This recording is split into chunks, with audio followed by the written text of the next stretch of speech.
이제 20억 아파트 명에 넘겨주시죠. 어머님, 저희가 잘 모실게요. 아들은 뇌경색으로 병상에 누운 어머니의 무릎 위에 부동산 증여 계약서를 펼쳐놓았습니다. 효심이라는 가장 완벽한 가면을 쓴 채 말이죠.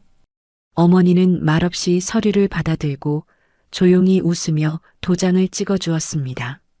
하지만 아들 부부의 환호가 절규로 바뀌는 데는 그리 오랜 시간이 걸리지 않았습니다. 과연 그들이 보지 못한 계약서의 작은 글씨에는 무엇이 적혀 있었을까요? 한 어머니의 통쾌한 복수 이야기 지금 시작합니다. 차가운 병원 복도에 한 남자의 거친 숨소리가 메아리 쳤습니다. 중환자실 앞에 도착한 김진우가 다리가 풀린 듯 벽에 손을 짚고 섰죠. 땀으로 젖은 머리카락이 그의 이마에 어지럽게 달라붙어 있었습니다. 어머니, 어머니, 저 왔어요. 진우가 이성을 잃고 문손잡이를 잡으려던 순간 안에서 나온 간호사가 그의 앞을 막아섰습니다. 보호자분, 지금은 면회 시간이 아닙니다. 들어오시면 안 돼요. 우리 어머니가 지금 저 안에 계시는데 아들인 제가 왜 못 들어갑니까? 비켜요. 진우가 간호사의 어깨를 밀치려 하자 그녀는 한치의 물러섬도 없이 그의 눈을 똑바로 보며 말했습니다. 그 목소리는 차분했지만 무게가 실려 있었습니다. 김진우 보호자님 맞으시죠? 은행 앞에서 쓰러지신 걸 행인이 발견해서 신고해 주셨어요. 다행히 골든타임에 병원으로 오셔서 생명에는 지장이 없으십니다. 하지만 뇌경색의 범위가 넓어 당분간은 절대 안정이 필요해요. 환자분을 위해서라도 진정해 주세요.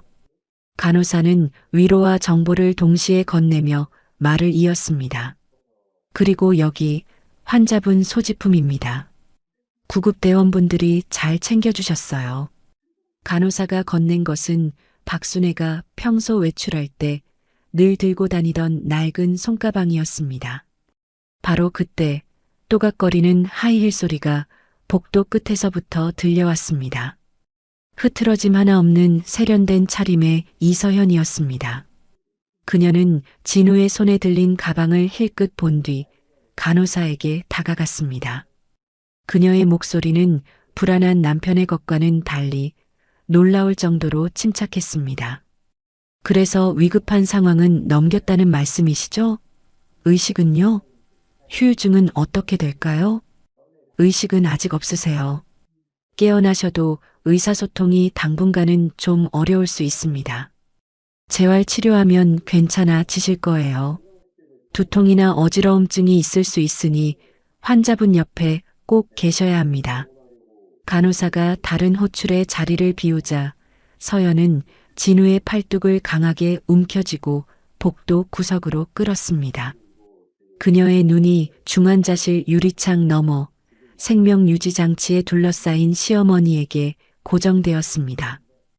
그녀가 속삭이는 목소리는 뱀처럼 차가웠습니다. 여보, 똑똑히 들어. 이럴 때일수록 우리가 정신 바짝 차려야 해. 지금 이 상황에 정신을 어떻게 똑바로 차려. 어머니가 은행 다녀오시는 길에 쓰러지셨다니 불행 중 다행인 줄 알아. 저 가방 구급대원이 안 챙겨왔으면 어쩔 뻔했어. 진우가 아내의 말을 이해하지 못하고 괴로운 듯 말했습니다. 서연아, 지금 어머니가 저러고 계시는데 그게 무슨 소리야. 그러니까 하는 말이잖아. 평소 어머니 성격에 저 가방 안에 뭐가 들었겠어? 인감도장, 통장, 신분증 전부 저 안에 있을 게 뻔하다고. 이럴 때일수록 우리가 정신 바짝 차려야지. 지금이 절호의 기회야. 도대체 무슨 말을 하는 거야? 진우는 서연의 말을 도통 이해할 수 없었습니다. 잘 들어. 어머님 집 지금 시세 보니까 20억이야. 20억? 그 아파트가 그렇게 올랐어? 그래, 이 바보야. 그 집 우리 명의로 돌려야 돼. 요즘엔 자식한테 안 물려주고 기부하고 다른 데 쓰고 그런 게 얼마나 많은 줄 알아? 자기는 내가 하자는 대로만 하면 돼. 어머님, 내가 잘 모실 테니까 걱정 말고, 알았어? 진우는 아무 대답 없이 고개를 끄덕였습니다. 일주일이 흘러 박순애는 일반 병실로 옮겨졌습니다. 그동안 재활 덕분에 조금씩 의사소통도 가능해졌죠. 진우는 어머니의 손가방을 침대 옆 서랍장에 고이 넣어두었죠. 박순애의 눈빛은 예전처럼 형형하게 살아있었습니다. 어머니, 기분이 어떠세요? 많이 좋아지신 것 같아요. 서연은 세상에서 가장 살가운 며느리라도 된 것처럼 정성껏 사과를 깎아 박순애의 입가에 가져다 댔습니다. 어머니, 제가 제일 달고 맛있는 걸로만 골라왔어요. 이거 드시고 얼른 기운 차리셔야죠. 아, 해보세요. 박순애는 그런 며느리 서연을 빤히 바라볼 뿐 입을 열지 않았습니다. 서연은 잠시 멋쩍은 표정을 짓더니 이내 준비해온 진짜 용건을 꺼냈습니다. 어머니, 그런데 걱정이에요. 병원비도 그렇고 앞으로 어머님을 어떻게 모셔야 할지 저희가 밤새 상의했어요. 맞아요, 어머니. 어머니 혼자 집에 계시게 할 수는 없어요. 저희가 모셔야죠. 진우가 서연의 눈짓에 마지못해 거들었습니다. 서연이 이때다 싶어 순애의 손을 덥석 잡으며 말을 이었습니다. 그래서 말인데요, 어머니. 이참에 저희랑 아예 합쳐서 사는 건 어떠세요? 그 집을 저희한테 증여해 주시면 저희가 세금 문제부터 관리까지 싹 처리하고 어머니는 아무 걱정 없이 저희 보살핌만 받으시면 돼요. 그 집은 저희가 끝까지 책임지고 모시겠다는 약속의 증표라고 생각해 주세요. 그게 진짜 효도 아니겠어요? 아들과 며느리의 말을 들은 순애의 눈빛이 순간 차갑게 굳었습니다. 재산을 넘겨달라는 말을 효도라는 말로 포장하는 그들의 속내가 훤히 보였습니다. 순애는 한참 동안 아들과 며느리를 번갈아 보았습니다. 그리고는 천천히 아주 힘겹게 말을 꺼냈습니다. 네, 내 가방 어디 있니? 진우가 조심스럽게 물었습니다. 가방요? 가방 서랍 안에 잘 뒀어요. 꺼내드릴까요? 박순애가 눈을 깜빡이는 것으로 대답을 대신했습니다. 진우가 서랍을 열자 간호사가 건넸던 바로 그 손가방이 있었습니다. 진우가 주저하며 가방을 열어 붉은색 인감도장 케이스를 꺼내는 순간 서연이 잽싸게 그것을 가로챘습니다. 그녀는 지갑 속 신분증까지 확인하고 나서야 감출 수 없는 희열에 가득 찬 미소를 지었습니다. 어머니, 정말 감사해요. 저희 마음 알아주시는 거죠? 이제 아무 걱정 마세요. 저희가 모든 걸 깔끔하게 처리하고 모시러 올게요. 서연의 목소리는 병실 전체에 경쾌하게 울려 퍼졌습니다. 박순애는 그런 두 사람의 뒷모습을 말없이 지켜보았습니다. 그녀의 눈빛은 더 이상 슬픔이나 원망이 아니었죠. 모든 것을 꿰뚫어 본 자의 차갑고 서늘한 분노가 그 안에 조용히 타오르고 있었습니다. 2주일 동안 입원 생활을 마친 박순애는 마침내 집으로 돌아왔습니다. 병원 소독약 냄새 대신 익숙한 집 냄새가 그녀의 코끝을 스쳤습니다. 하지만 그 익숙함 속에는 어딘지 모를 서늘한 긴장감이 흐르고 있었죠. 어머니, 집에 오시니까 어때요? 병원보다 훨씬 편하시죠? 이서연이 과장된 상냥함으로 휠체어를 밀며 거실로 들어왔습니다. 순애는 대답 대신 평생의 피와 땀이 서린 집안을 천천히 둘러보았습니다. 모든 것이 그대로였지만 이미 이곳은 더 이상 온전한 자신의 공간이 아닌 것만 같았습니다. 그녀가 힘겹게 입을 열었습니다. 내 집인데 꼭 남의 집에 온 것 같구나. 그녀의 목소리는 작았지만 그 안에는 서운함과 체념이 섞여 있었습니다. 김진우가 애써 어머니의 말을 외면하며 휠체어 옆에 무릎을 꿇고 앉았습니다. 그의 얼굴에는 어색한 미소가 걸려 있었죠. 어머니, 그런 말씀 마세요. 저희가 앞으로 계속 여기서 평생 모실 거니까 걱정 마세요. 그래요, 어머니. 이제 아들, 며느리만 믿으시면 돼요. 저희가 어머니의 든든한 울타리가 되어 드릴게요. 서연이 말을 마치며 마치 마술사처럼 가방에서 서류 봉투 하나를 꺼내 들었습니다. 그녀의 얼굴에는 승리를 앞둔 장수처럼 비장함마저 서려 있었습니다. 어머니, 이거 좀 보세요. 어머니를 위해서 저희가 준비한 거예요. 서연이 순애의 무릎 위에 펼쳐놓은 것은 부동산 증여 계약서였습니다. 증여인 박순애, 수중인 김진우, 이서현라는 글자가 유난히 크게 눈에 들어왔습니다. 평생을 일궈온 20억짜리 아파트를 아들 부부에게 증여한다는 내용이었죠.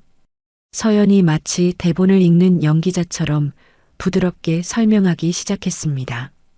어머니 혼자서는 이 큰 집 관리하시기 힘드시잖아요. 재산세니 뭐니 신경 쓸 것도 너무 많고요. 저희가 맡아서 하는 게 여러모로 편하실 것 같아서요. 진우도 옆에서 거들었습니다. 그의 목소리는 아내의 것보다 더 떨리고 있었습니다.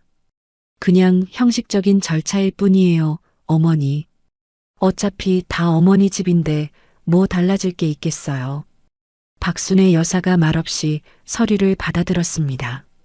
그녀는 작은 글씨로 빼곡하게 적힌 내용들을 마치 처음 글을 배우는 아이처럼 한자 한자 더듬어 읽어내려갔습니다. 그녀의 느린 손가락 움직임을 지켜보는 서연의 눈에는 초조한 기색이 역력했습니다. 어머님, 내용이 좀 어렵죠? 별거 아니에요. 그냥 저희가 어머님 재산을 잘 지켜드린다는 약속 같은 거예요. 여기 이 칸에 도장만 찍으시면 모든 게 끝나요. 서연이 인주를 열어 순애의 눈앞에 내밀었습니다. 서연아, 진우야. 사실 내가 오래전부터 이 집을 물려주고 싶었단다. 그래서 내가 준비한 증여 계약서가 있어. 네. 어머님께서 준비하셨다고요? 저희가 준비해왔는데. 이 계약서 읽어보렴. 이 집을 증여한다는 계약서가 맞으니 걱정 말고. 서연과 진우는 계약서를 받아들고 첫 장만 뚫어져라 쳐다보았습니다. 자신들이 준비한 서류와 별반 다를 게 없어 보였죠. 그들은 자신들이 준비한 계약서를 고집했다간 이 집을 못 받게 될 수도 있다는 불안감에 휩싸였습니다. 어머님, 어머님이 준비한 계약서에 도장 찍어주세요. 별반 다를 게 없네요. 언제 이런 걸 준비하셨어요? 감사해요, 정말로. 서류를 받아든 순애가 말없이 인감도장을 들었습니다. 잠시의 정적이 흘렀습니다. 묵직한 도장이 하얀 계약서 위에 쿵하고 찍히는 순간 서연과 진우의 얼굴에 숨길 수 없는 노골적인 기쁨이 화산처럼 터져 나왔습니다. 어머님, 감사해요. 저희가 앞으로 더 잘할게요. 서연이 잉크가 마르기도 전에 계약서를 낚아채듯 챙기며 환하게 웃었습니다. 그때 박순애 여사가 희미한 미소를 지으며 계약서의 아주 작은 글씨 부분을 손가락으로 톡톡 가리켰습니다. 그녀가 힘겹게 말했습니다. 이거는 제대로 봤니? 하지만 진우와 서연은 20억짜리 아파트가 드디어 자신들의 것이 되었다는 황홀경에 빠져 있었습니다. 그들은 순애의 말이 제대로 들리지도 않았죠. 네, 어머니, 뭐라고 하셨어요? 아, 네네. 저희가 다 꼼꼼하게 확인했죠. 진우가 건성으로 대답하며 서연과 눈빛을 주고받았습니다. 서연이 거의 들리지 않는 목소리로 입모양으로만 속삭였습니다. 20억, 우리 거야, 여보. 그날 밤 모두가 잠든 시간이었습니다. 순애는 자신의 방에서 낡은 폴더폰을 꺼내 조심스럽게 어딘가로 전화를 걸었습니다. 민준아. 네, 이모님. 말씀하세요. 그래, 이제 시작해도 되겠다. 다음 날부터 진우와 서연은 마치 기다렸다는 듯이 본격적으로 이사 준비를 시작했습니다. 아니, 이사라기보다는 점령에 가까웠죠. 여보, 이 소파는 너무 촌스럽지 않아? 당장 갖다 버리고 북유럽 스타일로 새로 사자. 저 커튼은 또 뭐야? 누가 요즘 저런 꽃무늬를 써? 그레이 톤으로 싹 바꿔야지. 그들은 순애의 손때 묻은 가구들을 폐기물처럼 취급하며 집안을 헤집었습니다. 일주일 동안 순애의 집은 그녀의 흔적을 지워내고 완전히 다른 공간으로 탈바꿈했습니다. 박순애 여사는 휠체어에 앉아 자신의 평생이 부정당하는 그 모든 과정을 조용히, 아주 조용히 지켜볼 뿐이었습니다. 그렇게 한 달이 흐른 저녁, 완전히 새로 꾸민 거실에서 단란한 가족처럼 저녁 식사를 하고 있을 때였습니다. 현관 초인종이 울렸습니다. 띵동, 어머, 이 시간에 누구야? 서연이 의아해하며 말했습니다. 진우가 인터폰을 확인하며 고개를 갸웃거렸습니다. 그가 현관문을 열자 40대 후반의 단정하고 지적인 인상을 가진 남성이 서 있었습니다. 안녕하세요. 처음 뵙겠습니다. 오민준이라고 합니다. 오민준? 민준이 형? 박순애님 채권자입니다. 채권자라뇨? 그게 대체 무슨 말씀이에요? 김진우가 당황한 기색을 감추지 못하고 현관문을 반쯤 닫으려 했습니다. 마치 저 문을 닫으면 방금 들은 끔찍한 단어가 사라지기라도 할 것처럼 말이죠. 하지만 민주는 진우가 닫으려는 문을 손으로 가볍게 막고 차분하고 명료한 목소리로 말을 이었습니다. 잠깐만요. 박순애 이모님과 저희 어머니 고 윤혜진 여사 사이의 금전 대차 계약건으로 찾아왔습니다. 상황이 심상치 않음을 직감한 이서연이 거실에서 쏜살같이 달려 나와 진우의 옆에 섰습니다. 금전 대차요? 그게 뭐야 여보? 우리 어머니가 누구한테 돈을 빌렸다는 말입니까? 그 말을 들은 서연의 눈은 잔뜩 날이 선 채 오민준을 위아래로 훑쳤습니다. 오민준은 그 시선을 아무렇지 않게 받아내며 폭탄 같은 한마디를 던졌습니다.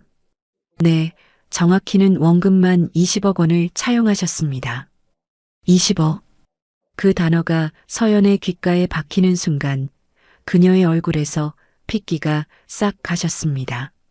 하지만 그녀는 애써 평정심을 가장하며 비웃듯 말했습니다. 20억이요? 하, 재밌는 농담이시네요. 어머님이 그 돈을 어디에 쓰신다고 20억을 빌려요.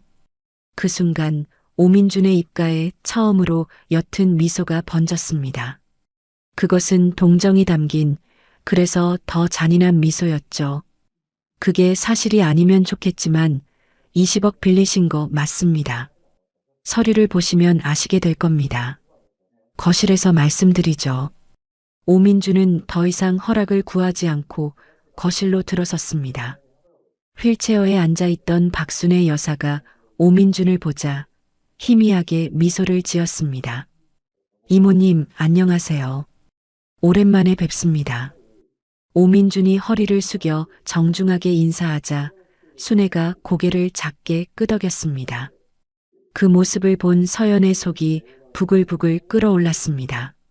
아니, 저기요. 이게 도대체 무슨 상황인지 똑똑히 설명 좀 해보시라고요. 서연이 참지 못하고 소리치자 오민준이 두꺼운 서류 봉투를 거실 테이블 위에 올려놓았습니다. 그는 서류들을 한 장 한 장 내려놓았습니다. 이것은 2년 전 박순애 이모님과 돌아가신 저희 어머니 윤혜진 여사 사이에 작성된 금전 소비대차 계약서입니다. 쉽게 말씀드리면 저희 어머니께서 20억의 금액을 박순애 이모님께 일정 기간 동안 빌려드리고 갚기로 합의한 내용의 계약서라고 생각하시면 됩니다. 변호사 입회하에 공증까지 모두 완료된 법적으로 완벽한 서류입니다. 진우가 떨리는 손으로 서류를 받아들었습니다. 차용인 박순애, 금액 20억 원정. 모든 것이 사실이었습니다. 서연이 서류를 빼앗아 들며 악을 썼습니다. 아니 어머님, 이 돈을 다 어디에 쓰셨어요? 이걸 어떻게 갚으시려고요? 그리고 이 아파트를 담보로 설정하셨습니다. 오민준의 말에 서연이 잠시 주춤하는 사이 그가 다음 서류를 내밀었습니다. 그리고 이것은 채무 내역서입니다. 현재 김진우 씨와 이서연 씨 두 분께서 상환하셔야 할 총 금액이 적혀 있죠. 총 금액이라니 원금 20억 아니요? 진우의 말이 끝나기도 전에 오민준이 내역서의 한 부분을 손가락으로 짚으며 설명했습니다. 그의 목소리는 병을 진단하는 의사처럼 냉정했습니다. 원금 20억 맞습니다. 하지만 계약서상 이율은 연 20%, 법정 최고 이율입니다. 2년간의 이자가 8억 원입니다. 그리고 변제 기일이 1년 지났으니 그에 대한 연체 이자까지 더해야죠. 그래서 오늘 날짜로 두 분이 갚으셔야 할 총 채무액은 정확히 28억 8천만 원입니다. 이 28억 8천? 서연의 입에서 바람 빠지는 소리가 났습니다. 20억짜리 집을 팔아도 8억 8천만 원이라는 평생 만져보지도 못할 거액의 빚이 남는다는 계산이 그녀의 머릿속을 헤집었습니다. 그녀의 다리가 후들거리기 시작했습니다. 하지만 오민준의 설명은 아직 끝나지 않았습니다. 아, 그리고 이건 저희와는 별개의 문제입니다만 참고하시라고 말씀드립니다. 그가 마치 남의 이야기를 하듯 무심하게 말을 이었습니다. 어제 자로 증여 등기를 마치셨더군요. 축하드립니다. 덕분에 곧 세무서에서 증여세 고지서가 발송될 겁니다. 20억 부동산에 대한 증여세와 취득세를 합치면 대략 5억 원 정도 되겠네요. 그건 나라에 내셔야 하는 빚입니다. 저희가 받아야 할 돈과는 전혀 상관이 없죠. 그 순간 거실의 모든 공기가 사라진 것 같았습니다. 서연의 머릿속에서 모든 조각이 맞춰졌습니다. 20억짜리 아파트는 사라지고 8억 8천만 원의 사채와 5억 원의 세금이 남는다. 총 13억 8천만 원. 아무것도 남지 않은 빈털터리 신세에 순자산 마이너스 13억 8천만 원의 빚더미에 올라앉게 된 것이었습니다. 그것은 죽어서도 갚지 못할 돈이었습니다. 오민준은 마지막으로 작성했던 증여계약서 사본을 테이블 위에 올려놓았습니다. 그가 순애가 손가락으로 가리켰던 바로 그 특약 조항을 짚었습니다. 이 모든 끔찍한 책임은 어제 두 분이 기쁘게 도장을 찍으신 이 특약 조항 해당 부동산에 귀속된 모든 금융 및 법적 책임을 포괄적으로 승계한다는 문장에 따라 이제 온전히 두 분의 몫이 되었습니다. 서연은 그제야 깨달았습니다.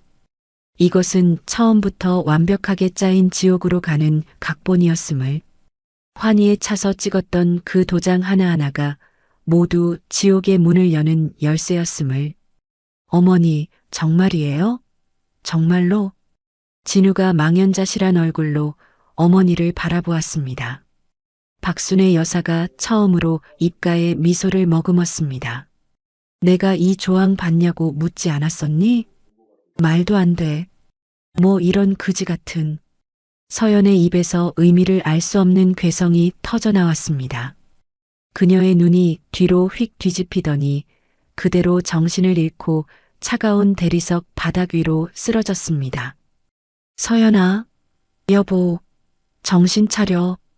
진우가 아내를 부축하며 어쩔 줄 몰라 하는 사이 박순애 여사는 휠체어에 앉아 그 모든 광경을 무표정하게 지켜보고 있었습니다. 오민주는 테이블 위의 서류들을 차곡차곡 정리하며 마지막 말을 남겼습니다. 자세한 내용은 모두 서류에 있습니다. 검토해 보시고 곧 연락 주시길 바랍니다. 오민준이라는 폭풍이 휩쓸고 간 집안에는 고요한 침묵만이 맴돌았습니다. 서연은 방으로 들어가 문을 꽝 닫아 걸고 안에서 울음 섞인 비명과 무언가 부서지는 소리가 희미하게 들려왔습니다. 김진우는 마치 영혼이라도 빠져나간 사람처럼 거실 소파에 털썩 주저앉아 머리를 감싸쥐고 있었습니다. 28억 8천, 세금 5억, 말도 안 돼. 이걸 어떻게 갚아? 그의 입에서는 의미 없는 숫자들이 절망적인 신음처럼 새어나왔습니다. 그의 텅 빈 시선은 테이블 위에 흩어진 서류들에 머물렀습니다. 황금알을 낳는 거위처럼 보였던 증여 계약서가 이제는 평생을 발목 잡을 족쇄처럼 보였습니다. 바로 그때 휠체어 바퀴 구르는 소리가 조용히 들려왔습니다. 박순의 여사가 천천히 휠체어를 움직여 아들의 앞으로 다가왔습니다. 그녀가 나지막이 아들의 이름을 불렀습니다. 진우야. 어머니, 도대체 왜 저희한테 한마디 상의도 없이 그런 무서운 빚을 지셨어요? 왜요? 진우의 목소리는 원망과 절망, 그리고 한 가닥의 애원으로 뒤엉켜 떨렸습니다. 순애는 그런 아들을 꾸짖지 않았습니다. 그저 주름진 손을 뻗어 아들의 손을 조용히 잡을 뿐이었습니다. 네가 그 이유를 정말로 알고 싶으냐? 그녀는 휠체어 옆에 달린 작은 보조 가방에서 손때가 묻어 반질반질해진 낡은 사진첩 하나를 꺼냈습니다. 그녀가 사진첩을 진우의 무릎 위에 올려놓으며 말했습니다. 이것부터 보거라. 진우가 홀린 듯 사진첩을 받아들자 오래된 가죽 표지에서 쿰쿰한 세월의 냄새가 풍겨왔습니다. 그가 첫 장을 펼치자 빛바랜 흑백 사진 한 장이 눈에 들어왔습니다. 앳된 얼굴의 젊은 시절 박순애와 그보다 더 앳되어 보이는 낯선 여성이 서로의 팔짱을 꼭 낀 채 세상 가장 행복한 미소를 짓고 있는 사진이었습니다. 어머니, 이분은 누구세요? 혜진이, 윤혜진이다. 내 하나뿐인 동무. 순애의 목소리가 아련한 그리움에 젖어들었습니다. 진우가 사진을 자세히 들여다보았습니다. 사진 속 두 여성의 얼굴에는 고된 노동의 흔적보다 내일에 대한 희망이 더 짙게 배어 있었습니다.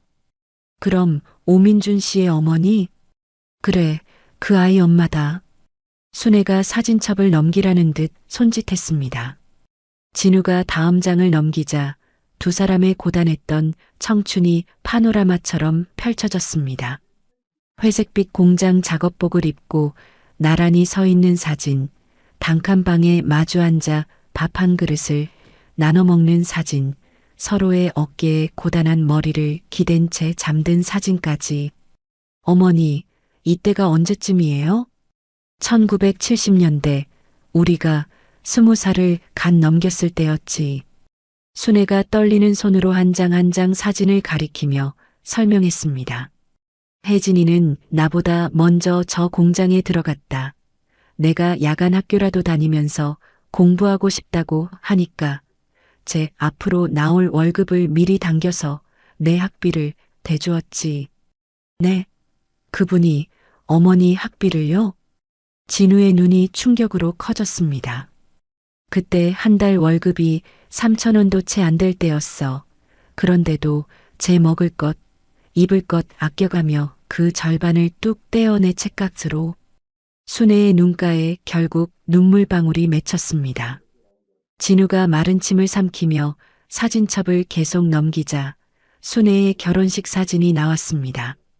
화려한 신부 옆에서 마치 자기 일처럼 환하게 웃으며 서 있는 혜진의 모습이 보였습니다. 마지막 페이지에는 두 가족이 함께 찍은 단체 사진이 있었습니다. 어린 진우와 그보다 조금 더 커 보이는 어린 민준이 나란히 서서 어색하게 웃고 있었죠. 이 형이 민준이 형이에요? 그래, 어렸을 적엔 너희 둘이 친형제처럼 붙어 다녔지.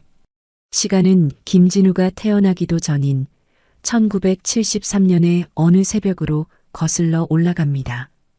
공장의 굴뚝 연기가 자욱하게 내려앉은 수도권 외곽 어느 작은 공업 도시였습니다. 가로등 하나 없는 어두운 새벽길 위로 두 소녀의 도랑거리는 목소리와 함께 발걸음 소리가 울려 퍼졌습니다. 19 동갑내기 박순애와 윤혜진이었습니다. 순애야, 옷 단단히 여며. 새벽 바람이 엄청 차다. 혜진이 시린 입김을 호호 불며 자신의 목도리를 풀어 순애의 목에 둘러주었습니다. 나는 괜찮아. 너야말로 어제 공장에서 밤새 철야하고 왔잖아. 피곤하지 않아? 나는 원래 잠이 없어서 괜찮아. 그것보다 너 감기 걸리면 너네 큰엄마한테 또 구박받을 거 아니야. 혜진의 말에 부모님을 여의고 친척 집에 얹혀 사는 순애의 어깨가 작게 움츠러들었습니다. 너는 너야말로 어젯밤에 늦게 들어갔다고 아버지한테 또 혼났다며. 이젠 새삼스럽지도 않아. 계집애가 공부는 해서 뭐하냐는 소리. 이제 귀에 딱지가 앉았어. 혜진이 아무렇지 않은 척 말했지만 그 목소리 끝에는 깊은 체념이 묻어 있었습니다. 두 사람은 이윽고 마을 어귀의 낡은 버스 정류장에 도착했습니다. 이곳에서 혜진은 꿈을 억압하는 공장으로, 순애는 유일한 희망이 있는 학교로 향해야 했습니다. 혜진아, 고마워. 네가 없었으면 난. 됐어. 우리가 남이야? 그런 소리 할 시간에 공부나 더 열심히 해. 혜진이 일부러 순애의 등을 세게 떠밀며 버스에 먼저 올라탔습니다. 그녀는 덜컹거리는 버스 창문으로 고개를 내밀어 멀어지는 순애를 향해 목청껏 소리쳤습니다. 순애야, 시험 잘 보고 저녁에 보자. 알았지? 순애는 그런 혜진의 뒷모습을 보며 자신을 지켜주는 유일한 가족의 모습을 떠올렸습니다. 그날 저녁 순애가 시험지를 보물처럼 품에 안고 혜진의 기숙사를 찾아왔습니다. 혜진아, 나 90점 맞았어. 정말? 와, 우리 순애 장하다. 내가 그럴 줄 알았어. 혜진이 제 일처럼 뛸 듯이 기뻐하며 순애를 와락 끌어안았습니다. 이것 봐. 선생님이 교사의 자질이 보인다고 칭찬도 해주셨어. 교대에 가보라고 하셨는데 학비가 너무 비싸서. 순애의 표정이 이내 어두워졌습니다. 그 순간 혜진이 아침부터 고이 간직해 온 자신의 한 달 월급 절반이 담긴 봉투를 꺼내 순애의 손에 쥐어주었습니다. 이거 보탰어. 혜진아, 이럴 수 없어. 너희 아버지한테 드려야지. 순애가 봉투를 돌려주려 하자 혜진이 순애의 손을 꽉 잡으며 말했습니다. 그 목소리는 전과 달리 단호했습니다. 우리 집은 오빠들이 벌면 돼. 아버지는 내가 버는 돈, 푼돈 취급도 안 하셔. 하지만 너는 달라. 너는 꼭 선생님이 돼야 해. 혜진의 눈이 그 어느 때보다 반짝였습니다. 네가 선생님이 되면 나처럼 공부 못하게 막는 어른들한테 당당하게 맞설 수 있잖아. 네가 성공해서 이 지긋지긋한 곳을 뜨는 게 내 꿈이야, 순애야. 알겠어? 혜진에게 순애는 그냥 친구가 아니었습니다. 자신의 꺾인 날개를 대신 달고 날아줄 또 다른 자기 자신이었습니다. 순애는 더 이상 돈을 거절할 수 없었습니다. 눈물이 뺨을 타고 흘러내렸습니다. 울지 마, 바보야. 대신 나중에 선생님 되면 약속 하나만 해. 무슨 약속? 내가 나중에 아들을 낳으면 그 아들은 네가 꼭 가르쳐줘야 해. 이름도 벌써 정해놨어. 오민준. 혜진의 엉뚱한 말에 순애의 입가에 겨우 웃음이 번졌습니다. 아직 결혼도 안 한 애가 벌써 아들 이름까지 지었어? 나는 꼭 아들 낳을 거야. 그리고 그 아들은 대한민국 최고의 선생님인 네가 가르칠 거고. 두 소녀는 서로를 부둥켜 안고 한참을 웃고 또 울었습니다. 그날 밤 혜진은 방에 하나뿐인 두툼한 이불을 순애에게 덮어주고 자신은 얇은 담요를 어깨에 걸친 채 추위에 몸을 웅크리고 잠이 들었습니다. 혜진아, 추우면 이리 와서 같이 덮자. 아니야. 너 감기 걸리면 안 되니까 너가 따뜻하게 자야 해. 고마워, 혜진아. 정말 고마워. 네가 내 언니고 내 가족이야. 나도 고마워, 순애야. 너 보면서 나도 숨 쉬는 거니까. 어둠 속에서 두 소녀의 작은 속삭임이 정겹게 이어졌습니다. 세월이 흘러 1985년 강산도 변한다는 12년의 시간이 지났습니다. 두 소녀의 운명은 그 시간의 흐름 속에서 완전히 다른 방향으로 엇갈려 있었습니다.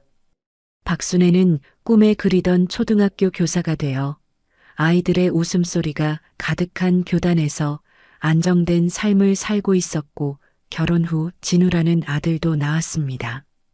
반면 윤혜진은 결혼 후 남편의 연이은 사업 실패로 웃음보다는 한숨이 더 익숙한 고단한 나날을 보내고 있었어요. 어느 날 밤 순애의 집에 전화벨이 요란하게 울렸습니다. 순애야, 나 혜진이야, 미안해. 이 밤중에. 전화기 너머로 들려오는 혜진의 목소리는 금방이라도 부서질 것처럼 가늘게 떨리고 있었습니다. 혜진아, 무슨 일인데 목소리가 그래? 어디 아파? 그게 아니고 순애야, 정말 미안한데 돈 좀 빌릴 수 있을까? 순애는 아무것도 묻지 않고 책상 위 수첩을 펼쳤습니다. 얼마나 필요한데? 걱정 말고 말해봐. 200만 원만. 우리 민준이 수술비가 모자라서 금방 갚을게. 정말이야. 알았어. 내일 내가 바로 가지고 갈 테니 아무 걱정 말고 민준이 옆에 꼭 붙어 있어. 순애는 단 한순간의 망설임도 없이 대답했습니다. 다음 날 순애가 찾아간 혜진의 집은 한낮인데도 불을 끈 것처럼 어둡고 스산했습니다. 문을 열고 나온 혜진의 얼굴은 며칠은 굶은 사람처럼 초췌했죠. 순애야, 몸은 괜찮아? 이거 받아. 순애가 두툼한 봉투를 건네자 혜진의 눈에서 끝내 참았던 눈물이 왈칵 쏟아졌습니다. 고마워, 순애야. 정말 고마워. 이 은혜를 내가 어떻게 다 갚지. 갚을 생각은 하지도 마. 옛날에 네가 내 학비 대줄 때 나한테 갚으라고 한 적 있어? 순애가 혜진의 거칠어진 손을 따뜻하게 잡아주었습니다. 하지만 그것은 불행의 시작일 뿐이었습니다. 혜진의 남편이 또다시 사업에 실패했고 빚은 눈덩이처럼 불어났습니다. 결국 혜진이 순애의 집을 찾아와 거실 바닥에 털썩 무릎을 꿇고 말았습니다. 일어나, 혜진아. 이게 무슨 짓이야? 순애야, 500만 원.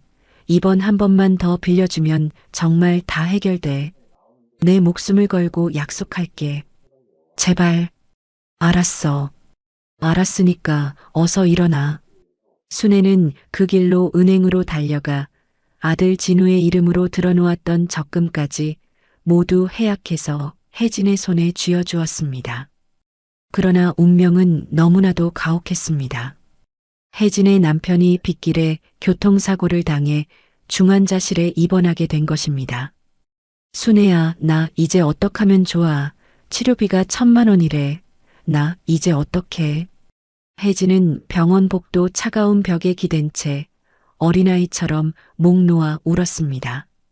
순애는 그런 혜진을 말없이 끌어안고 등을 토닥여 주었습니다. 그날 밤 순애는 남편과 마주 앉아 무거운 이야기를 나눴습니다. 여보, 혜진이 우리가 도와줘야 해요.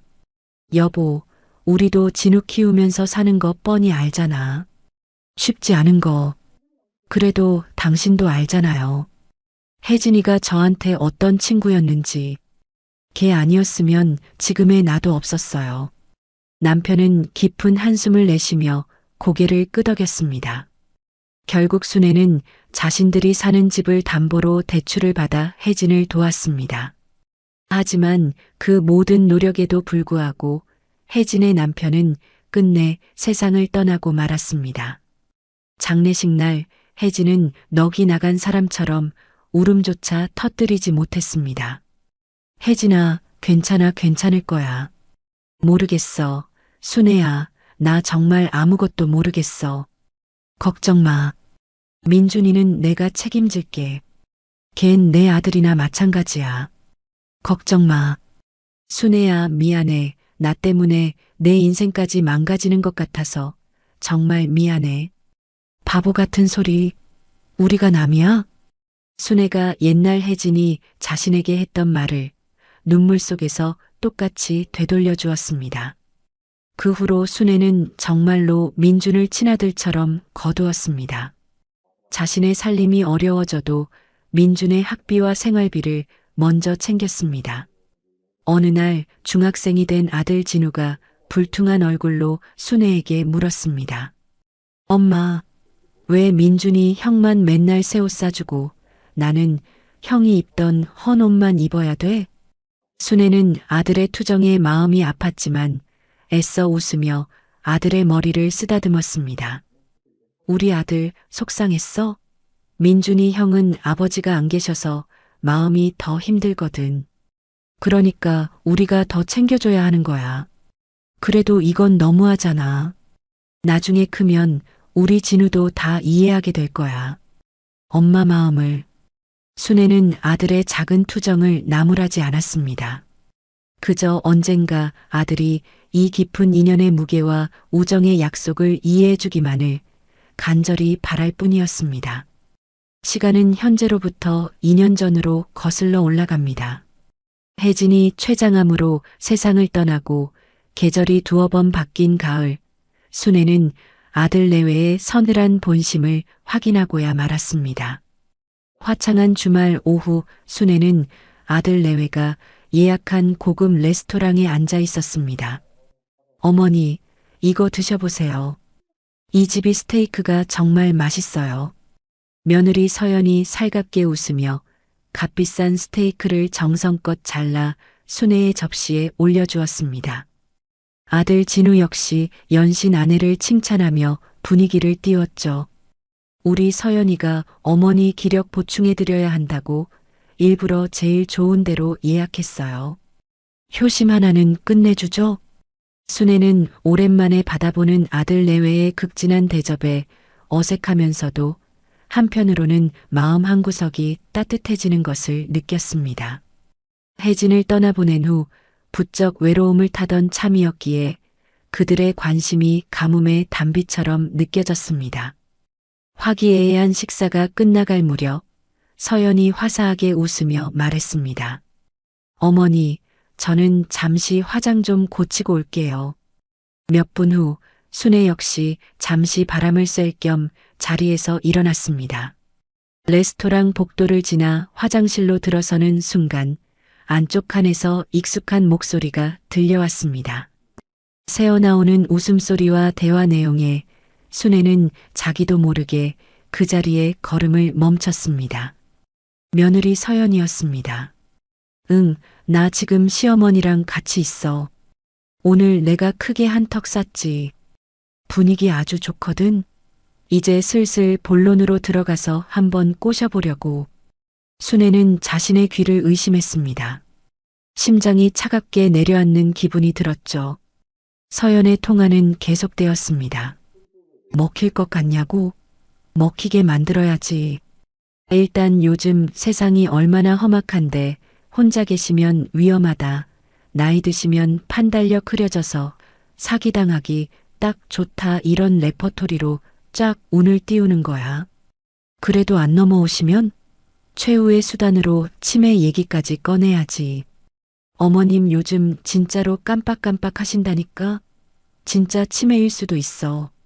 서연의 목소리에는 차가운 계산과 조소가 섞여 있었습니다. 상식적으로 생각해봐. 자기 아들 며느리가 그렇게까지 걱정해주는데 별 수 있겠어? 결국엔 아들한테 홀랑 넘겨주게 되어 있다고. 그 집이 지금 20억인데 이 기회를 어떻게 놓쳐? 순애는 차갑고 단단한 대리석 세면대를 붙잡지 않고는 서 있을 수가 없었습니다. 방금 전까지 자신을 향해 웃던 며느리의 상냥한 얼굴 위로 돈에 굶주린 탐욕스러운 괴물의 얼굴이 겹쳐 보였습니다. 순애는 서연이 칸에서 나오기 전 소리 없이 화장실을 빠져나왔습니다. 자리에 돌아와 앉자 잠시 후 서연이 아무것도 모른다는 얼굴로 환하게 웃으며 다가왔습니다. 그리고 그녀는 순애가 방금 화장실에서 들었던 그 끔찍한 대사를 토시 하나 틀리지 않고 읊기 시작했습니다. 어머니, 저희가 다 어머니 걱정돼서 드리는 말씀인데요. 요즘 세상이 참 험하잖아요. 어머니 혼자 계시다가 무슨 일이라도 생기면 어떡해요. 진우가 기다렸다는 듯 아내의 말을 거들었습니다. 맞아요, 어머니. 서연이 말이 틀린 건 아니에요. 나이 드시면 판단력도 흐려지시고 나쁜 사람들한테 사기당하기도 쉽고요. 저희가 곁에서 지켜드려야죠. 순애는 눈앞에서 완벽한 연극을 펼치고 있는 아들 내외를 말없이 바라보았습니다. 모든 것을 알게 된 지금 그들의 위선적인 효심이 역겨워 속이 울렁거렸습니다. 순애는 애써 평정을 유지하며 지친 목소리로 말했습니다. 너희들 마음은 잘 알겠다. 생각할 시간을 좀 다오. 며칠 후 순애는 굳은 결심을 한 얼굴로 어느 빌딩의 문을 열었습니다. 문에는 법무법인 정의 대표 변호사 오민준이라는 명패가 선명하게 빛나고 있었습니다. 사무실 안 말끔한 정장 차림으로 서류를 보던 성공한 변호사 민준이 순애를 보고 버선발로 달려나왔습니다. 이모님, 어쩐 일로 여기까지 직접 오셨어요. 연락 주셨으면 제가 찾아뵈었을 텐데요. 민주는 순애에게는 더 이상 빚진 친구의 아들이 아니라 세상에서 가장 든든한 아들이었습니다. 순애는 그런 민준의 손을 잡고 평생의 회한이 담긴 목소리로 말했습니다. 민준아, 내가 내 아들 며느리의 탐욕을 내 두 귀로 똑똑히 확인하고 말았다. 그녀의 눈빛이 칼날처럼 번뜩였습니다. 나 좀 도와다오. 내 평생의 약속을 지킬 수 있도록. 오민주는 이모인 순애가 겪었을 충격과 배신감에 차마 쉽게 입을 떼지 못하고 있었죠. 순애는 민준이 따라준 따뜻한 차를 마시지도 못한 채 떨리는 목소리로 레스토랑에서의 일을 자세히 털어놓았습니다. 그저 돈이 탐나는 것이라 생각했다. 사람이니까 그럴 수 있다고 애써 이해해 보려고 했다. 순애의 목소리가 서럽게 잠겨 있었습니다. 헌데 아니었어. 내가 치매에 걸리기만을 기다리고 있더구나. 내 정신이 온전치 못하게 되면 그때를 노려내 모든 것을 빼앗을 계획을 내 아들 녀석과 며느리가 세우고 있었던 게야. 드라마에서나 봤는데 진짜 내 자식이 그럴 줄은. 순애의 눈에서 끝내 눈물이 흘러내렸습니다. 그것은 슬픔의 눈물이라기보다 처절한 분노와 회한의 눈물이었습니다. 민준이 자리에서 일어나 순애의 곁으로 다가가 조용히 무릎을 꿇었습니다. 그는 순애의 주름진 손을 자신의 두 손으로 따뜻하게 감쌌습니다. 이모님은 제게 어머니나 다름없는 분이십니다. 어머니가 돌아가신 뒤에도 이모님이 계셔서 제가 세상에 혼자가 아니라고 생각하며 버텼습니다. 이제 제가 이모님을 지켜드릴 차례입니다. 성공한 변호사의 얼굴 위로 어릴 적 순애의 보살핌을 받던 어린 민준의 모습이 겹쳐 보였습니다. 방법을 찾아줄 수 있겠니, 민준아? 가장 간단한 방법은 유언 공증을 받아두시는 겁니다. 이모님 재산 전부를 제게 상속한다고. 아니다. 순애가 단호하게 민준의 말을 잘랐습니다. 내가 유언을 남겨도 법이 아들놈한테 무조건 떼어주게 되어 있는 몫이라는 게 있다더구나. 고작 그거라도 받겠다고 내 아들 녀석이 소송을 걸고 물고 늘어지면 결국엔 진흙탕 싸움이야. 난 너를 그런 험한 꼴에 휘말리게 하고 싶지 않다. 민주는 순애의 깊은 마음에 잠시 생각에 잠겼습니다. 단순히 재산을 지키는 것을 넘어 민준이 상처받지 않게 하려는 순애의 마음을 읽었기 때문입니다. 잠시 후 민준의 눈빛이 그 어느 때보다 진지하고 날카롭게 빛났습니다. 이모님, 방법이 아주 없는 것은 아닙니다. 다만 이모님의 마음이 아주 독해지셔야 합니다. 그게 뭐니 민준아? 아예 이모님 재산을 서류상으로 영원으로 만드는 겁니다. 민준이 제안한 계획은 대담하고 충격적이었습니다. 이모님 아파트를 담보로 은행에서 시세만큼의 돈 20억을 대출받으십시오. 은행에서는 그만큼은 안 나올 겁니다. 사채까지 써서라도요. 제가 모든 법률 절차를 안전하게 처리해 드리겠습니다. 대출을 받으라고? 네. 그럼 이모님께는 20억짜리 아파트를 담보로 동시에 20억짜리 빚이 생깁니다. 재산은 사실상 없는 것과 마찬가지가 되죠. 아드님 내외가 아무리 탐내도 가져갈 수 있는 재산 자체가 사라지는 겁니다. 순애는 민준의 말을 쉽게 이해할 수 없었습니다. 그럼 대출받은 그 20억은 어찌하고? 그 돈이 바로 이모님의 진짜 유산이 되는 겁니다. 제가 이모님과 아드님 모르게 세상 누구도 찾을 수 없는 곳에 안전하게 관리해 드리겠습니다. 그리고 아드님 내외가 지금처럼 재산을 달라고 조르면 못 이기는 척 증여를 해주시는 겁니다. 그들은 아파트에 빚이 있다는 사실은 꿈에도 모를 테니까요. 순애는 숨을 죽인 채 민준의 말을 들었습니다. 그것은 자신의 아들을 상대로 평생을 쌓아온 모든 것을 거는 위험한 도박이었습니다. 순애는 잠시 눈을 감았습니다. 그리고 순애가 천천히 눈을 떴습니다. 그녀의 눈빛에는 더 이상 망설임이 없었습니다. 그렇게 하자. 순애의 결심에 민준은 조용히 일어나 서류들을 준비하기 시작했습니다. 순애는 민준이 내민 서류 위임장 위에 자신의 이름을 적고 도장을 찍었습니다. 그것은 단순히 서류에 서명하는 행위가 아니었습니다.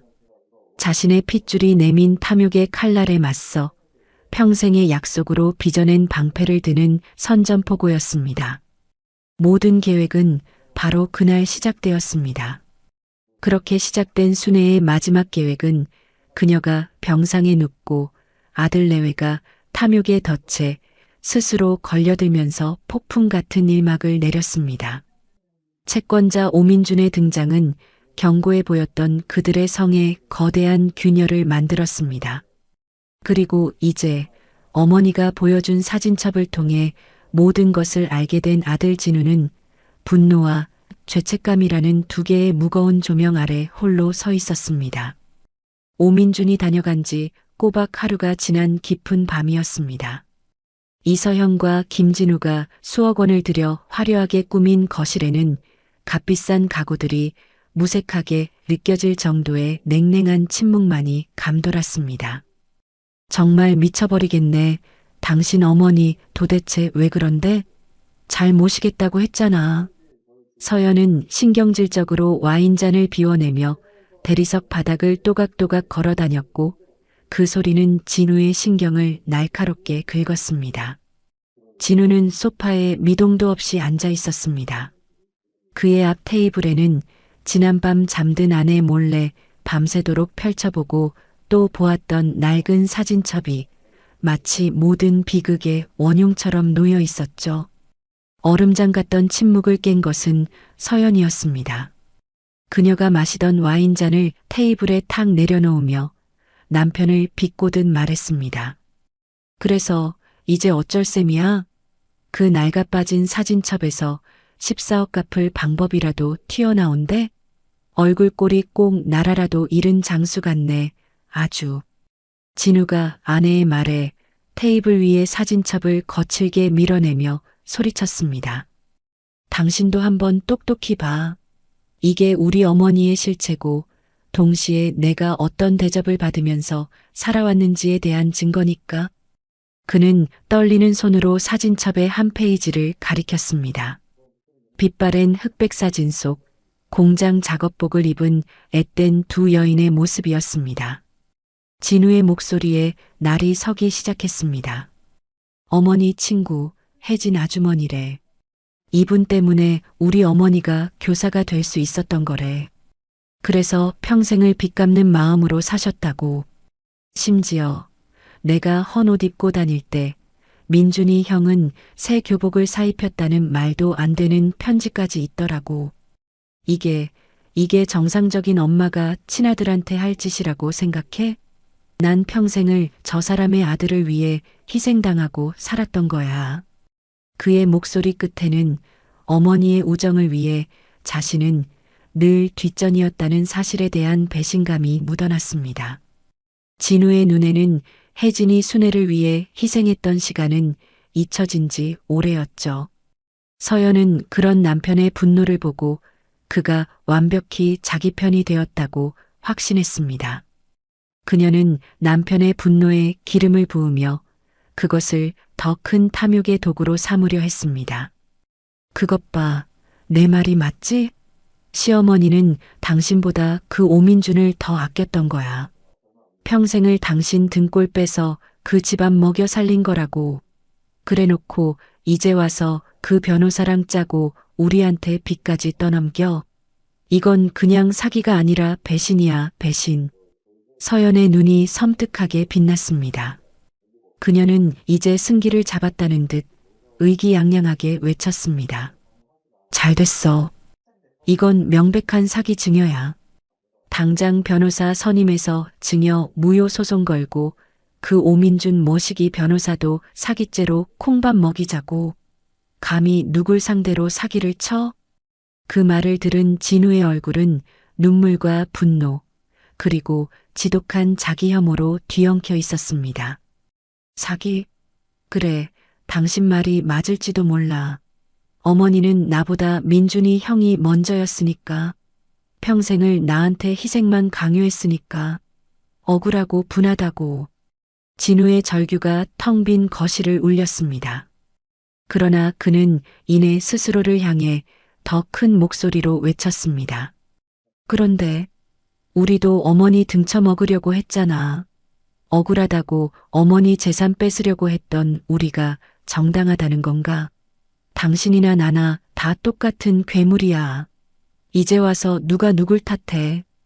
그는 테이블 위의 사진첩을 가슴에 끌어안았습니다. 어머니에 대한 원망과 그런 어머니마저 배신하려 했던 자신에 대한 혐오가 그의 안에서 격렬하게 충돌했습니다. 당신 말이 맞는 건지 아니면 내가 평생을 잘못 살아온 건지 이제는 정말 하나도 모르겠어. 당신 정말 무서운 사람이야. 서연은 그런 남편의 모습을 마치 처음 보는 사람인 양 차갑게 쏘아보았습니다. 웃기고 있네. 본인도 같이 한 일이면서. 자신의 완벽한 계획에 유일한 흠집을 내려는 남편의 나약한 양심이 그녀는 경멸스러워 견딜 수가 없었죠. 두 사람의 신뢰에 그리고 탐욕으로 뭉쳤던 부부관계에 첫 번째 균열이 생기는 순간이었습니다. 두 사람의 격렬한 다툼 이후 집안의 공기는 팽팽한 활시위처럼 아슬아슬했습니다. 김진우와 이서연은 같은 공간에 있으면서도 서로를 없는 사람처럼 취급했죠. 대화는 사라졌고 눈빛조차 마주치지 않았습니다. 나를 잘못 건드렸다는 걸 뼈저리게 깨닫게 해줄게. 며칠 후 이서연은 자신이 아는 변호사 중 가장 비싸고 가장 승률이 높다는 법무법인의 문을 열었습니다. 빌딩 최상층에 위치한 사무실의 거대한 통창 너머로 도시의 풍경이 장난감처럼 펼쳐져 있었습니다. 차가운 대리석과 유리로 꾸며진 응접실은 서연의 야망처럼 화려하고 냉정했죠. 그녀는 값비싼 명품 핸드백을 무릎 위에 올려놓고 맞은편에 앉은 김 변호사를 향해 금방이라도 눈물을 쏟을 듯한 얼굴을 하고 있었습니다. 변호사님, 어디서부터 말씀을 드려야 할지 저희 부부에게 정말 끔찍한 일이 생겼어요. 서연은 손수건으로 눈가를 찍어내는 완벽한 비련의 여주인공을 연기하고 있었습니다. 김 변호사가 노련하게 그녀를 안심시키며 물었습니다. 괜찮습니다, 사모님. 마음 편히 처음부터 차근차근 말씀해 주십시오. 남편 되시는 김진우 씨를 대신해서 오신 거라고요? 네, 저희 남편은 너무 착하고 심성이 여려서 지금 큰 충격으로 몸져 누워 있어요. 그래서 보다 못한 제가 이렇게 용기를 냈습니다.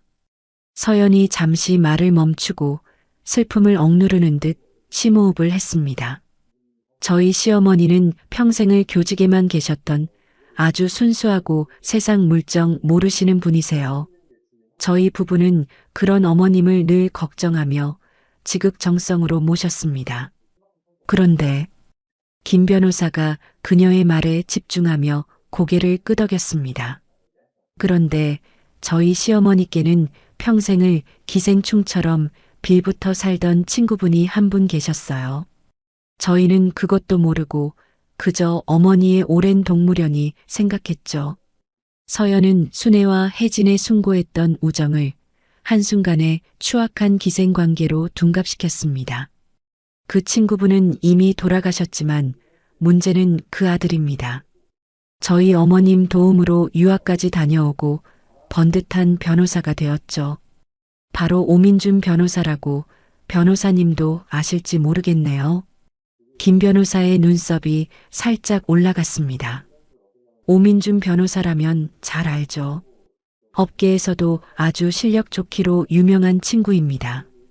바로 그 사람이 저희 시어머니를 꼬드긴 겁니다. 평생을 저희 시어머니께 받은 은혜를 저희 재산을 통째로 가로채는 것으로 갚으려고 한 거죠.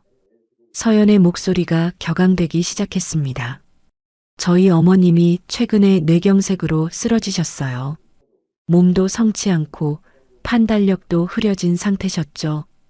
바로 그때를 노려 오민준 변호사가 저희 어머님을 찾아온 겁니다. 그리고는 아파트에 20억 빚이 있다는 사실은 쏙 숨긴 채 아픈 몸을 연기하며 저희 부부에게 증여를 강요했어요. 강요라고요? 네.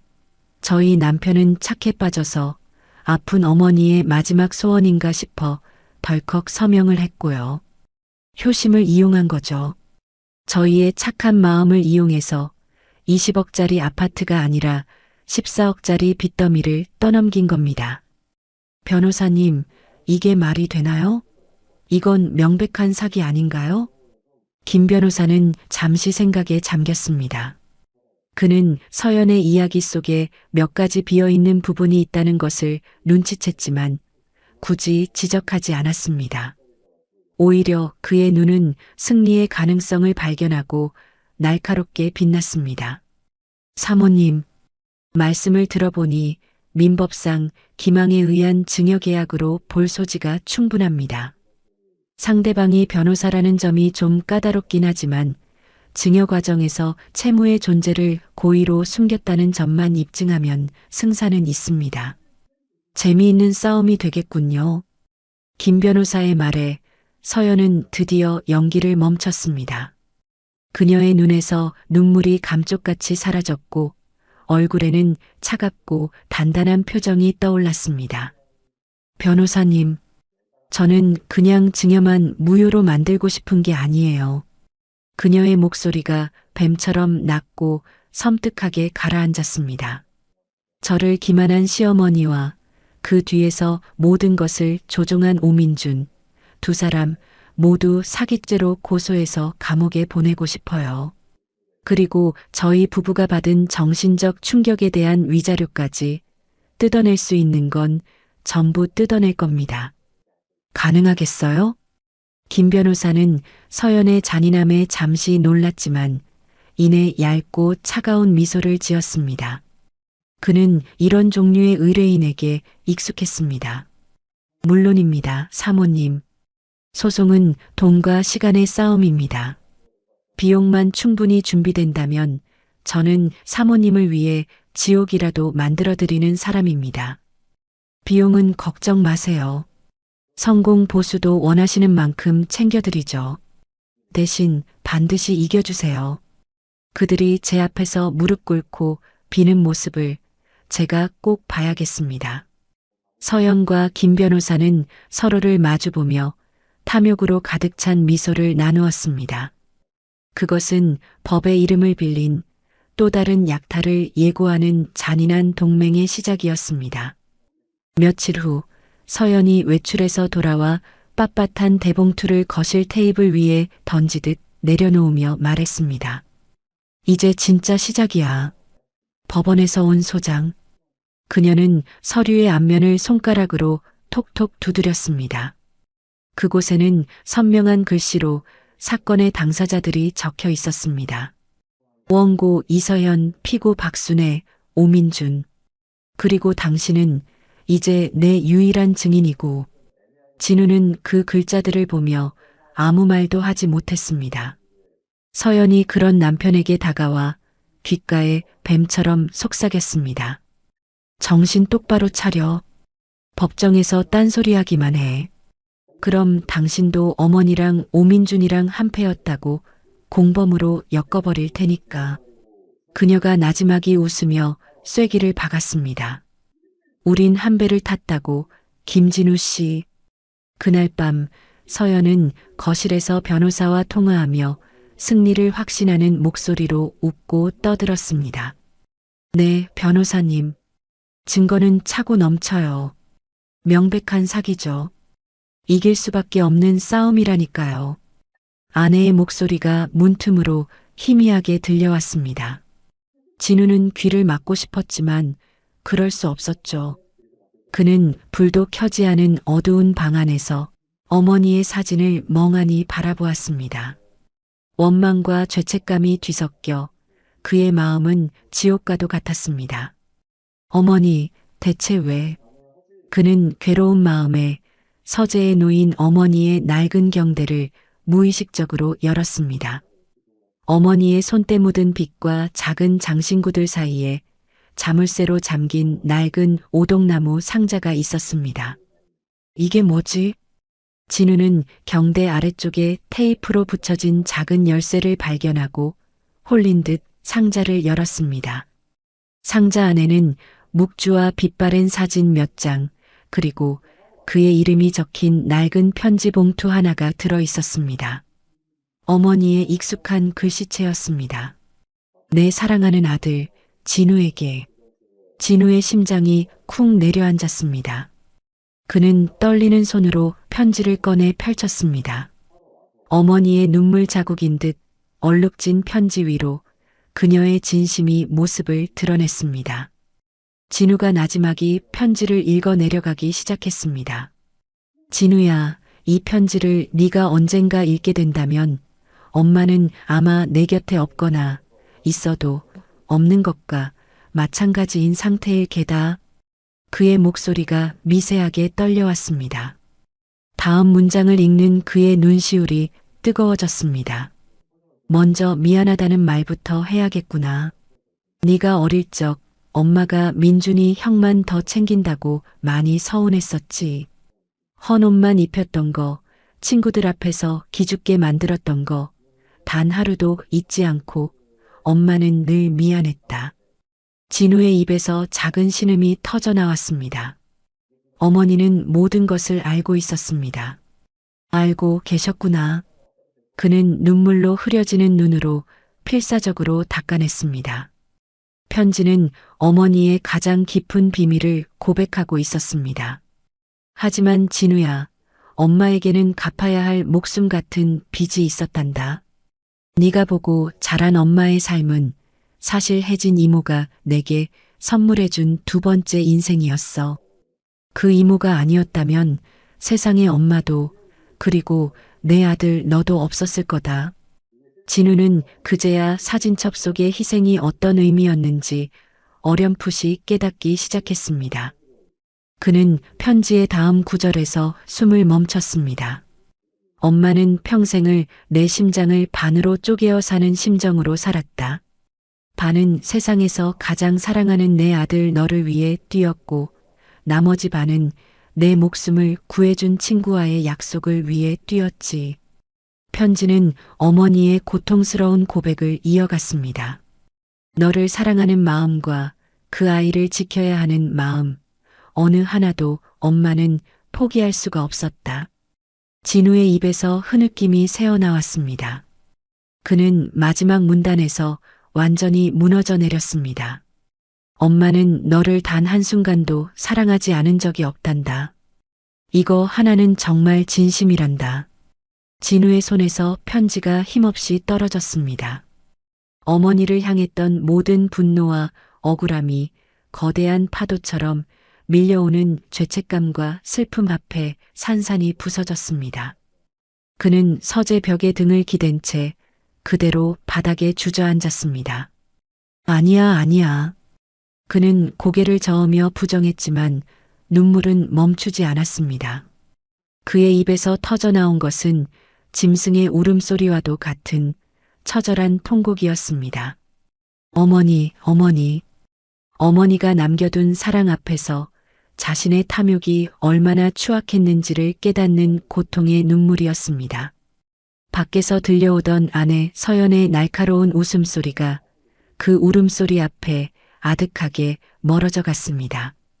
어둠 속에서 한 남자의 길고 긴 밤이 끝나가고 있었습니다. 그리고 그는 동이 트면 자신이 무엇을 해야 할지 비로소 알게 되었습니다. 한 달 후 모든 운명이 결정될 재판의 날이 밝았습니다. 차가운 대리석으로 된 법정안은 숨막히는 정적만이 감돌고 있었죠. 원고석에 앉은 이서연은 승리를 확신하는 듯 여유로운 표정이었고 피고석의 휠체어에 앉은 박순애는 그저 담담하게 앞만 보고 있었습니다. 마침내 재판장이 안경을 고쳤으며 재판의 시작을 알렸습니다.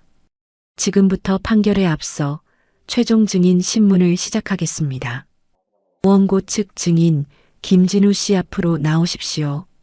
진우가 방청석에서 일어나 무거운 발걸음을 옮겼습니다. 그는 아내와 어머니 그 누구와도 눈을 마주치지 못했습니다. 서연의 변호사인 최 변호사가 자신만만한 목소리로 신문을 시작했습니다. 증인 김진우 씨 힘드시겠지만 사실대로만 말씀해 주십시오. 증인의 어머니 박순애 씨가 20억 원의 빚이 있다는 사실을 숨긴 채 증여 계약서에 서명하도록 유도한 것이 맞지요? 진우는 한참 동안 아무 말도 하지 못했습니다.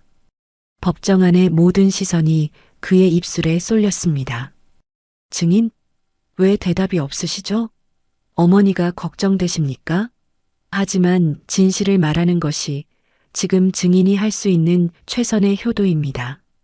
최 변호사가 그를 부드럽게 압박했습니다. 진우가 마침내 고개를 들어 재판장을 똑바로 바라보았습니다. 아닙니다. 나지막하지만 단호한 그의 한마디에 법정안이 술렁였습니다. 서연이 믿을 수 없다는 듯 자리에서 상체를 일으켰습니다. 변호사님 말씀은 모두 사실이 아닙니다. 지금 무슨 말을 하는 겁니까, 증인? 위증은 중죄입니다. 최 변호사가 당황하며 소리쳤습니다. 진우는 아내 서연을 향해 몸을 돌렸습니다. 이 모든 것은 저희의 탐욕에서 시작되었습니다. 여보, 당신 미쳤어? 지금 여기가 어디라고 헛소리를 해? 서연이 경악하며 외쳤지만 진우는 멈추지 않았습니다. 그는 자신의 모든 죄를 고백하기 시작했습니다. 어머니가 쓰러지신 날 제 아내는 제게 말했습니다. 지금이 절호의 기회라고 했습니다. 진우의 목소리가 법정 전체에 울려 퍼졌습니다. 어머니가 은행 다녀오는 길에 쓰러지셨으니 그 가방 안에 인감도장이 있을 거라고, 지금 우리가 정신 바짝 차려야 한다고, 그게 사람의 도리입니까? 그가 울부짖으며 말을 이었습니다. 저희는 어머니의 병상 앞에서 재산을 계산했습니다. 어머니의 진심을 알게 된 후에도 제 아내는 이 모든 것을 사기극으로 몰아 소송을 걸었습니다. 진우가 피고석의 어머니를 향해 무너지듯 몸을 돌렸습니다. 그의 눈에서 뜨거운 눈물이 쏟아졌습니다. 어머니는 저희를 속인 것이 아닙니다. 저희의 탐욕이 어머니를 저 벼랑 끝으로 내몬 것입니다. 어머니는 그저 평생을 지켜온 약속을 저희 같은 자식들로부터 지키고 싶으셨을 뿐입니다. 진우의 처절한 통곡에 법정은 완전히 압도되었습니다. 재판장이 무겁게 입을 열었습니다. 증인의 증언은 이 재판의 향방을 결정하는데 충분하다고 판단됩니다. 재판장이 잠시 숨을 고르고 판결문을 들어 올렸습니다. 이에 재판부는 원고 이서연의 청구를 기각한다. 서연의 입에서 비명 같은 신음이 터져 나왔습니다. 재판장은 그녀를 향해 엄중한 목소리로 말했습니다. 피고 박순애의 행위는 기망이 아닌 자식의 그릇된 욕심으로부터 약속을 지키기 위한 최후의 수단이었음이 인정된다. 증여계약 및 채무승계 또한 모두 유효함을 선고한다. 재판장의 망치가 힘차게 판결봉을 내리쳤습니다. 땅, 땅, 땅. 재판이 끝나고 법정이 소란스러워지는 순간 서연이 진우에게 달려들었습니다. 그녀가 이성을 잃고 그의 뺨을 세차게 후려쳤습니다. 짝! 이 무능하고 멍청한 인간. 내 인생을 망쳐도 유분수지. 결국 내 엄마 편을 들어. 진우는 뺨을 감싸 쥔 채 아무 말도 하지 않았습니다. 그의 눈에는 더 이상 분노나 억울함이 아닌 깊은 슬픔만이 고여 있었습니다. 20억은커녕 14억 빚더미에 앉게 생겼잖아. 다 너 때문이야. 그깟 낡은 편지 하나에 넘어가서 이 꼴을 만들어. 우리가 잘못한 거야. 당신 탐욕 때문에 시작된 일이라고. 진우의 나지막한 대답에 서연이 코웃음을 쳤습니다. 탐욕? 너는 깨끗한 척하지 마. 누구보다 좋아했잖아. 이제 와서 양심 있는 척, 정의로운 척, 역겨워 죽겠네. 그녀는 가방에서 미리 준비해온 듯한 이혼 서류를 꺼내 진우의 가슴팍에 던졌습니다. 하얀 서류들이 눈처럼 흩날리며 바닥으로 떨어졌습니다. 너 같은 인간이랑은 단 하루도 못 살아. 위자료는 저 빚으로 퉁치는 줄 알아. 평생 그 빚이나 갚으면서 내 엄마랑 오순도순 잘 살아봐. 서연은 마지막까지 악담을 퍼붓고는 뒤도 돌아보지 않고 인파 속으로 사라졌습니다. 진우는 바닥에 흩어진 서류들을 멍하니 내려다보았습니다. 한순간에 아내와 집, 그리고 거액의 빚과 평생 씻을 수 없는 죄책감만 남았습니다. 계절이 4번 바뀌는 동안 많은 것들이 제자리를 찾아갔습니다. 한때 온 가족의 욕망이 들끓었던 20억짜리 아파트는 결국 법원 경매를 통해 새 주인을 찾아갔죠. 그 경매에 참여한 오민주는 합법적인 절차를 통해 아파트의 소유권을 취득했습니다. 그는 예전의 화려한 가구들을 대부분 덜어내고 순애의 손때 묻은 낡은 가구 몇 개를 다시 들여놓았습니다. 어느 주말 저녁 그는 낯익은 거실 소파에 앉아 어딘가로 전화를 걸었습니다. 이모님, 저예요. 네, 오늘은 일찍 들어왔어요. 그의 목소리는 따뜻했습니다. 저녁은요? 진우 형이 와서 해준다고요? 다행이네요. 그럼 맛있게 드세요. 같은 시간 김진우는 배달 오토바이 위에 앉아 헬멧을 벗고 땀을 닦고 있었습니다. 그의 삶은 화려했던 과거와는 정반대의 위치에 서 있었죠. 그때 주문한 음식이 늦었다며 가게 주인이 고객에게 고개를 숙이는 모습이 보였습니다. 아이고, 손님, 정말 죄송합니다. 배달이 조금 늦었죠? 이게 지금 몇 분이나 늦었는지 알아요? 다 식었잖아요. 진우가 오토바이에서 내려 함께 고개를 숙였습니다. 정말 죄송합니다, 손님. 오는 길이 많이 막혔습니다. 제가 책임지고 바로 다시 가져다 드리겠습니다. 정말 죄송합니다. 그의 허리 숙인 사과에는 예전에는 찾아볼 수 없었던 진심이 담겨 있었습니다. 1년 후 가을, 어느 한적한 동네의 작은 빌라. 박순애는 예전보다 훨씬 작지만 햇살이 가득 들어오는 거실에서 화초에 물을 주고 있었습니다. 그녀의 얼굴에는 그늘 대신 평온한 미소가 자리하고 있었죠. 주말을 맞아 아들 김진우가 어머니를 찾아왔습니다. 그는 더 이상 값비싼 옷을 입고 있지 않았지만 그의 얼굴은 지난 1년 중 가장 편안해 보였습니다. 어머니, 점심 드셔야죠. 제가 솜씨 좀 부려봤습니다. 진우가 서툰 솜씨로 차린 소박한 밥상을 내왔습니다. 예전에는 상상도 할 수 없었던 풍경이었죠. 아이고, 우리 아들 다 컸네. 이제야 사람 굿이라는구나. 순애가 농담 섞인 칭찬을 하며 따뜻하게 웃었습니다. 진우는 말없이 밥 위로 가장 큰 생선살을 발라 올려주었습니다. 순애가 아들의 거칠어진 손을 보며 안쓰럽게 물었습니다. 일이 고되지는 않고 밥은 잘 챙겨 먹고 다니는 게야. 그럼요. 땀 흘리고 먹는 밥이 얼마나 맛있는데요. 예전엔 이런 맛을 전혀 몰랐어요. 진우가 멋쩍게 웃으며 대답했습니다. 그는 모든 법적 책임을 지고 개인회생을 신청했고 지금은 배달 일을 하며 빚을 갚아나가고 있었습니다. 몸은 고됐지만 마음은 그 어느 때보다 가벼웠습니다. 어머니, 이따 오후에 시간 괜찮으세요? 왜? 어디 가려고? 진우의 조심스러운 물음에 순애가 고개를 들었습니다. 민준이 형한테서 연락 왔어요.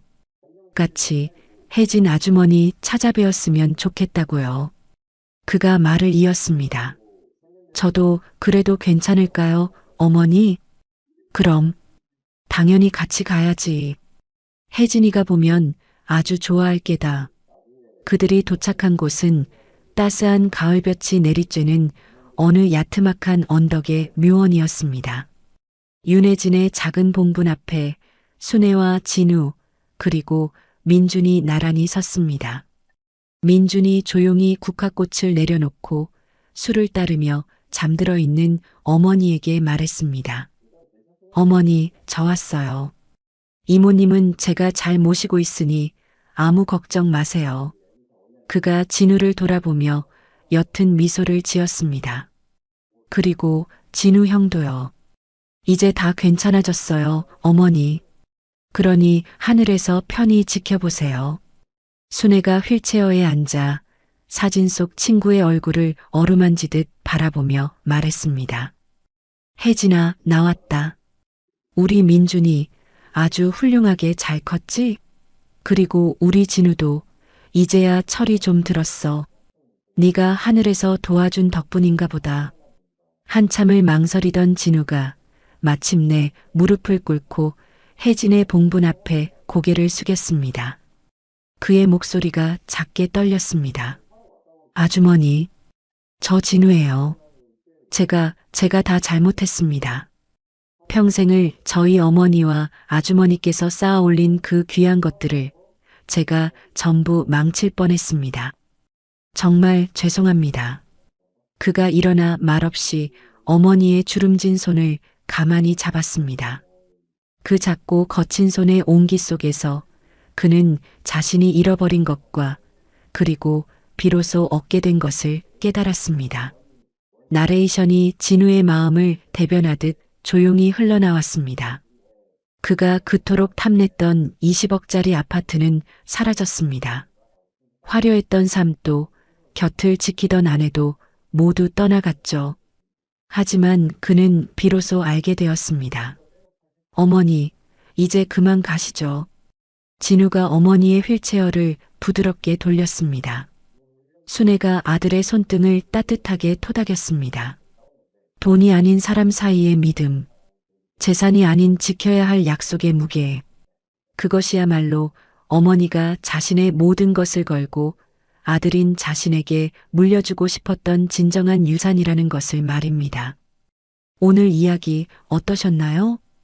혹시 끝까지 함께 해주신 분이 계시다면 잘 들었다고 댓글 하나만 남겨주세요. 여러분에게도 따뜻하고 빛나는 날들이 찾아올 거예요. 구독과 좋아요는 다음 이야기를 이어가는 큰 힘이 됩니다. 지금까지 오늘도 사연이었습니다. 더 깊고 따뜻한 이야기로 다시 찾아뵐게요. 편안한 하루 보내세요. 감사합니다.